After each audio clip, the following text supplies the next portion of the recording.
अच्छा अब बताओ, चोट कैसे लगी?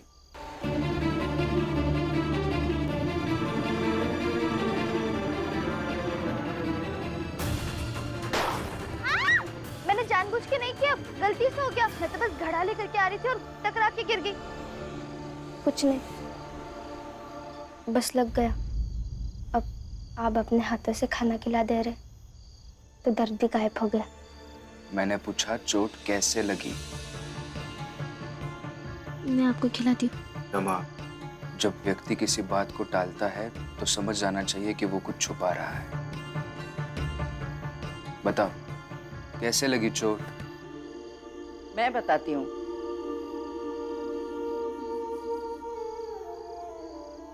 दरअसल ये तुम्हारा मैला कोट धो रही थी।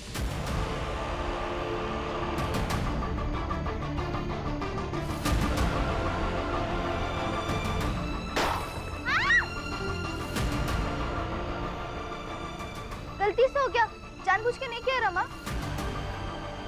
मुझे तो लगता है गलती से नहीं, बल्कि लक्ष्मी ने जानबूझकर रमा को चोट पहुंचाई है। आई, रमा ने बताया नहीं क्या भीम भाऊ को? अगर उन्हें पता होता तो वो जरूर आते बात करने।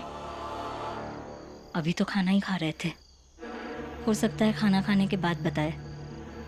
बस एक बार आने दो इस भीम को, आज तो सुना ही दूंगी कि इतनी दिक्कत हो रही है तो छोड़कर चला जाए इस चाल को। हाँ आई, अब बार बार चाल छोड़ने की बात करेंगे तो एक दिन तो सही में छोड़ना पड़ेगा। मैं अभी जाकर लक्ष्मी भाभी से बात करता हूँ। कोई जरूरत नहीं है। अरे अरे रुकिए तो सही। वो आ रहा है, चल।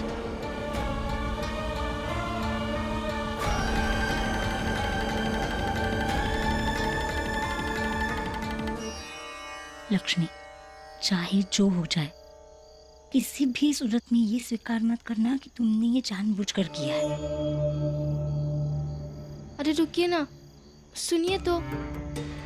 आप पर ऐसा गुस्सा अच्छा नहीं लगता है, घर चलिए ना। जाने दो मुझे रमा, जानता हूँ मैं, भाभी ने ये सब जानबूझ के किया होगा। हाँ, जानती तो मैं भी हूँ, लेकिन उससे क्या है, तो आपकी भाभी ना।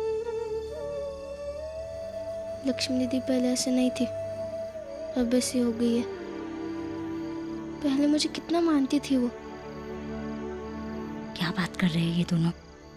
पता नहीं आई, जाने दीजिए, चलिए आप घर।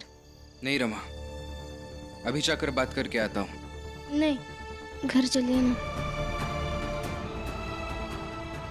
देखिए, आप अभी अभी कह रहे थे ना कि मर्द हूँ इसलिए नहीं समझ पाता हूँ कि घर में औरतें भी बहुत सारी मुसीबतें झेलती है, तो इसे भी समझिए ना। जैसे दिन भर आपको वो नरोत्तम जोशी ने परेशान किया और आपने उसे शाम होते होते माफ कर दिया, वैसे इन्होंने भी मुझे परेशान किया, मैंने भी माफ कर दिया।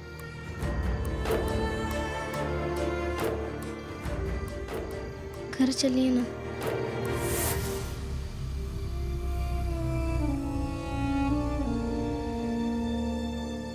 आप ना गुस्से में बिल्कुल अच्छे नहीं लगते हैं, और बहस करने के मिजाज में तो बिल्कुल नहीं।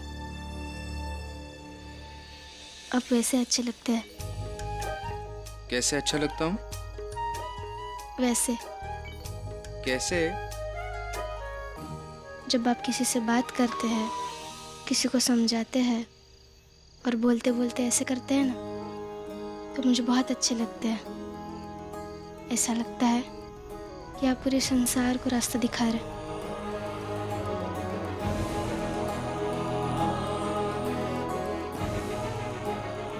चलो घर। लो, लौट गए वो तो। चलो।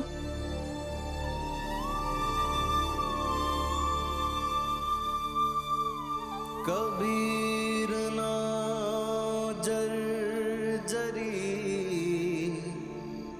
कूड़े के बनहार, हल्के हल्के तेरी गए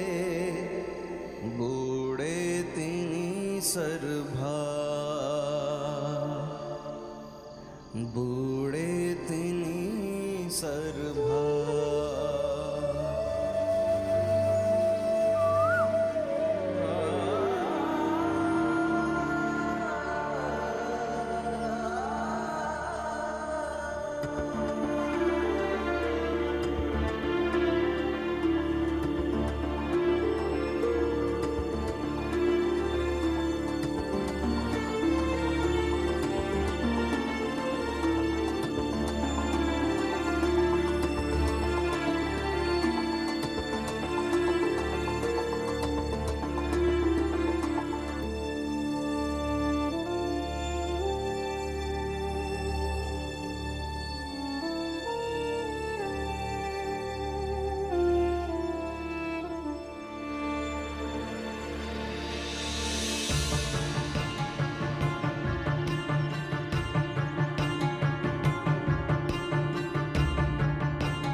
राम जी, ये चिट्ठी भीम की थी, फाड़ के फेंक क्यों दिया?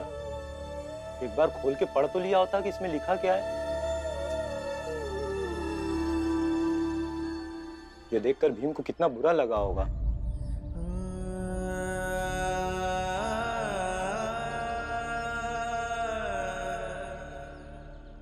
पढ़ तो रात को ही लिया था, तुझे क्या लगता है मेरा बेटा मेरे शरीर को स्पर्श करेगा और मुझे एहसास तक नहीं होगा?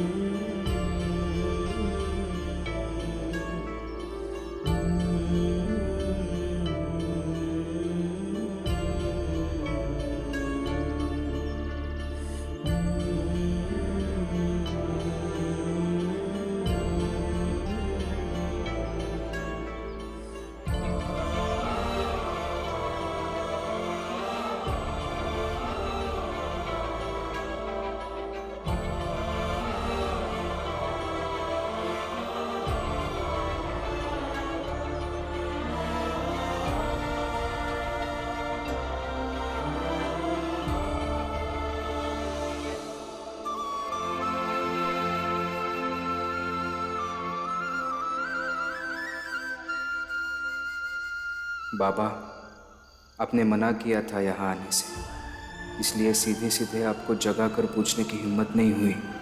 आपसे विनती है, आप अपना ख्याल रखें।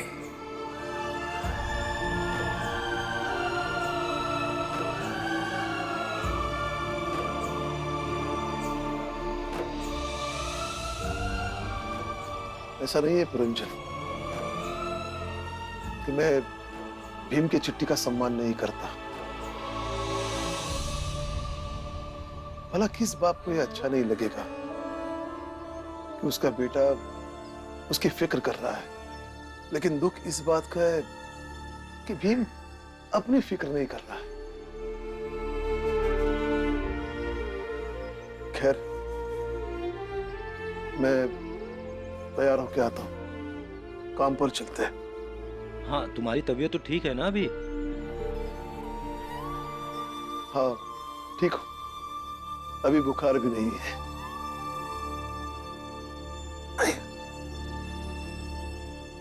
इमरान, इमरान, तैयार हो कि नहीं? देखो, मैं आ गया हूं तैयार होकर। आओ जल्दी बाहर। मालिक, ये सुबह सुबह भीमराव को आवाज लगा रहे हैं, कुछ हुआ है क्या? अरे नहीं नहीं नहीं, कुछ नहीं हुआ। दरअसल भीमराव और मेरे बीच एक जुगलबंदी चल रही है। भीमराव नौकरी ढूंढ रहा है और मैं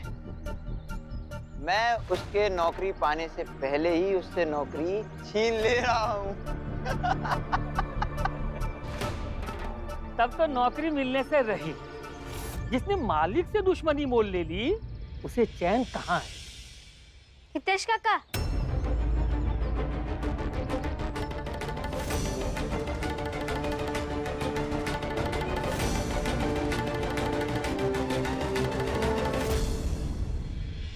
ऐसी चापलूसी थोड़ी होती है।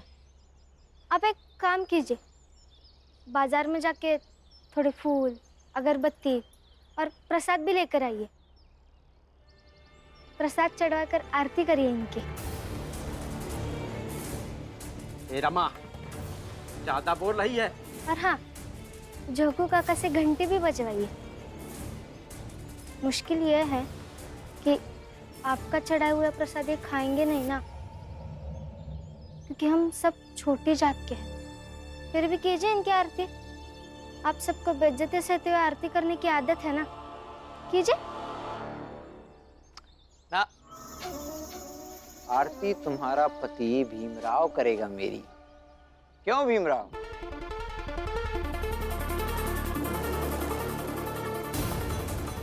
वो दिन कभी नहीं आएगा, लिख कर रख लीजिए। चलिए, मैं तैयार हूँ।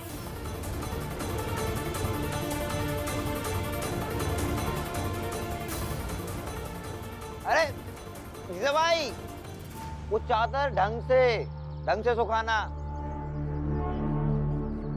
बहुत महंगी चादर है। क्यों राम जी? ये चादर ओढ़कर खून कौन दे रहा है? जरा मैं भी तो देखूं।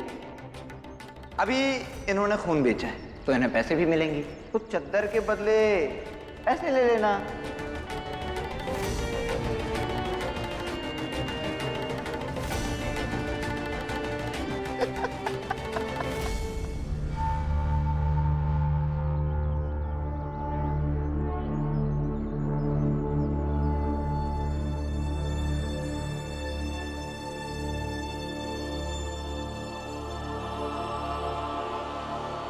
जीजा भाई, ऐसे कैसे राम जी भाऊ इतना महंगा चादर खरीद लिए? बताओ, मालिक खुद ही कह रहे हैं कि बहुत महंगी चादर है। और पैसा खर्चा कर दिए नहीं? हाँ, महंगी तो होगी ही ना। घर में अनाज का दाना नहीं है और ये फिजूल का खर्च। बेवकूफी है और क्या।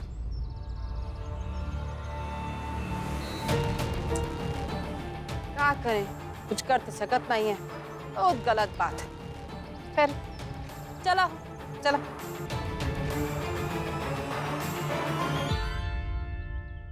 बस थोड़ी सी ठंड लग गई थी, इसलिए ये चादर खरीद ली। जीजा भाई, वो चादर ढंग से सुखाना। बहुत महंगी चादर है। महंगी तो होगी ही ना। घर में अनाज का दाना नहीं है और ये फिजूल का खर्च। बेवकूफी है। बाबा ऐसी फिजूल खर्ची तो नहीं कर सकते। कुछ तो चादर की कहानी है और मुझे पता करना होगा।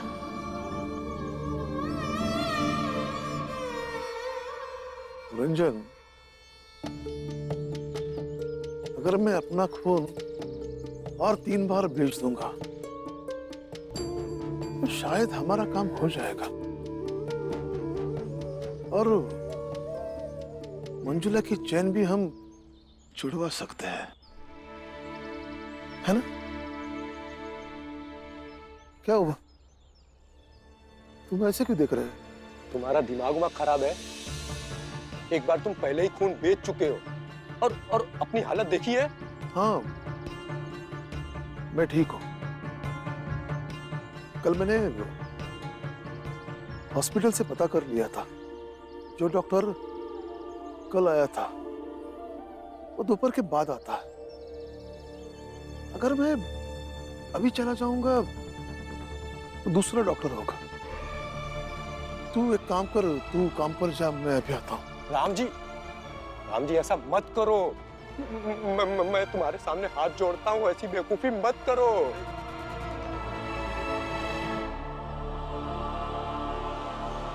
बेवकूफी तब हुई थी जब मैंने मंजुला से चैन लेकर गिरवी रखी थी, और उन पैसों से मैंने सिर्फ भीम की किताब ही नहीं बल्कि अपना पुराना कर्जा भी चुकाया था, और घर की कुछ जरूरतें भी पूरी कर ली थी। अगर उस समय भीम की किताबों के अलावा पैसे खर्च नहीं करता तो आज खून नहीं बेचना पड़ता। खैर, व्यक्ति अनुभव से बहुत कुछ सीखता है। उपलब्धता होने से व्यक्ति को और सचेत हो जाना चाहिए, लेकिन उस समय में नहीं हुआ था।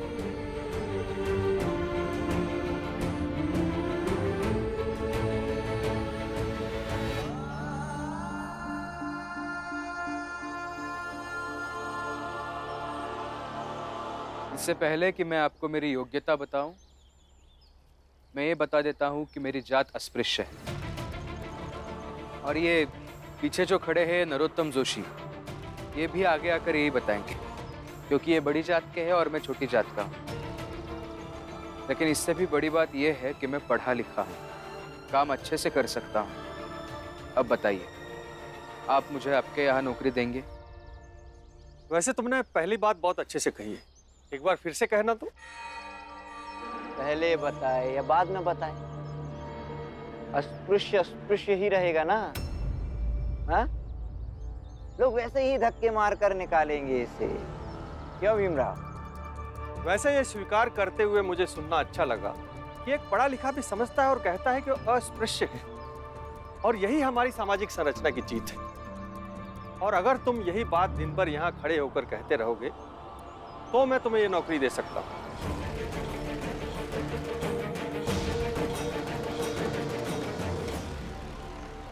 धन्यवाद, लेकिन आपकी ये नौकरी मैं नहीं कर सकता।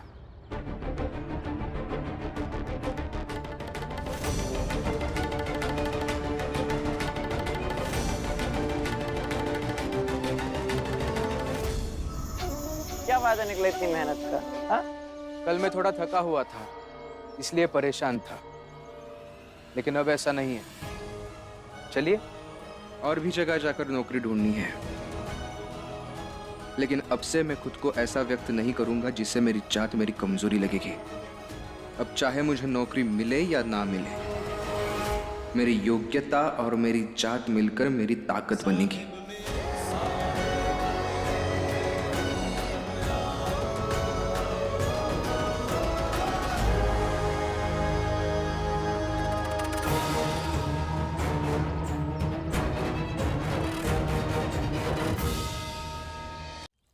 भीमराव, भीमराव सुनो तो। अरे देखो, चाय नाश्ते की दुकान है, थोड़ा चाय नाश्ता कर लेते हैं साथ में। हाँ? बाकी फिर तुम भी सोच लो कि नौकरी कैसे ढूंढनी है। मैं तो हूं ही भीमराव तुम्हारी नौकरी के लिए, तुम्हारी नौकरी के भंडाधार के लिए। गुरुजी। भीमराव। नमस्ते गुरुजी। नमस्ते गुरुजी। प्रणाम। भीमराव, कॉलेज में परीक्षा का फॉर्म निकला है। तुम तो कॉलेज आ नहीं रहे थे, तो मैंने सोचा मैं ही मिलकर तुम्हें बता दूं। मैं तो तुम्हारे घर ही जा रहा था, अच्छा हुआ तुम रास्ते में ही मिल गए। गुरुजी, ये परीक्षा का फॉर्म कितने रुपए का है? मतलब 1.5-2 रुपए का? 1 रुपए का है। यही तो झोल है गुरुजी, पैसे नहीं है इसके पास।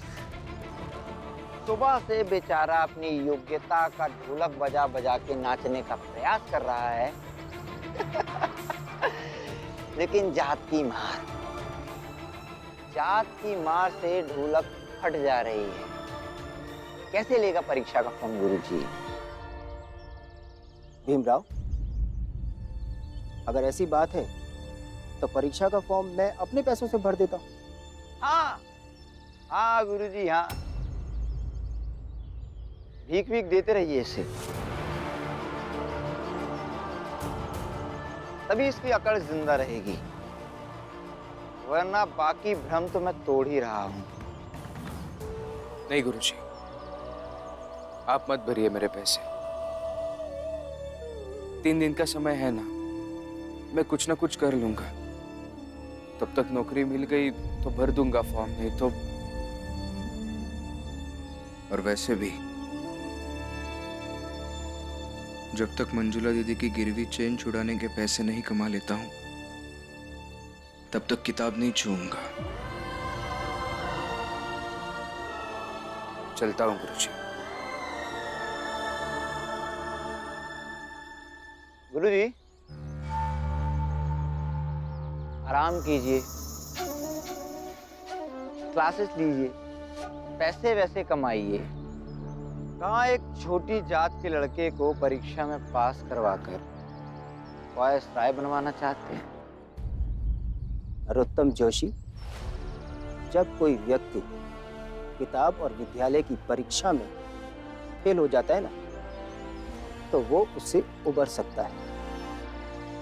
लेकिन जब व्यक्ति जीवन की परीक्षा में फेल हो जाता है, तो वो उससे जीवन पर्यंत उबर नहीं पाता। और जो तुम कर रहे हो ना, मुझे लगता है कि तुम अपनी जीवन की परीक्षा में फेल होने वाले हो। मैं तुम्हारा गुरु हूं, और गुरु होने के नाते ये मेरा कर्तव्य है कि तुम्हें गलत रास्ते पे चलने से रोकूं। ये मेरा तुम्हें सुझाव है। लौट जाओ अपने घर और भीम को इसके हाल पे छोड़ दो।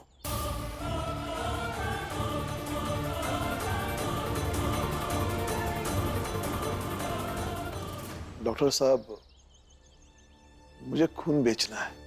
नाम क्या आपका? मेरा नाम। डॉक्टर साहब, मुझे भी खून बेचना है। आपको भी? जी। रंजन, मैंने तुम्हें काम पर जाने के लिए कहा था। भाड़ में गया काम।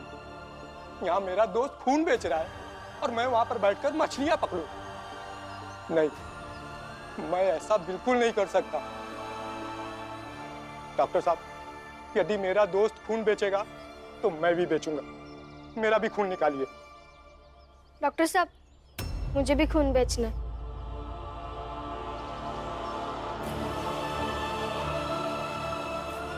रमा,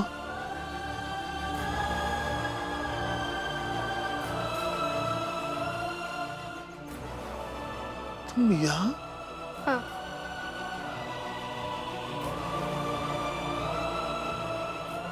अगर मेरे बाबा खून बेच सकते हैं और मेरे काका खून बेच सकते हैं,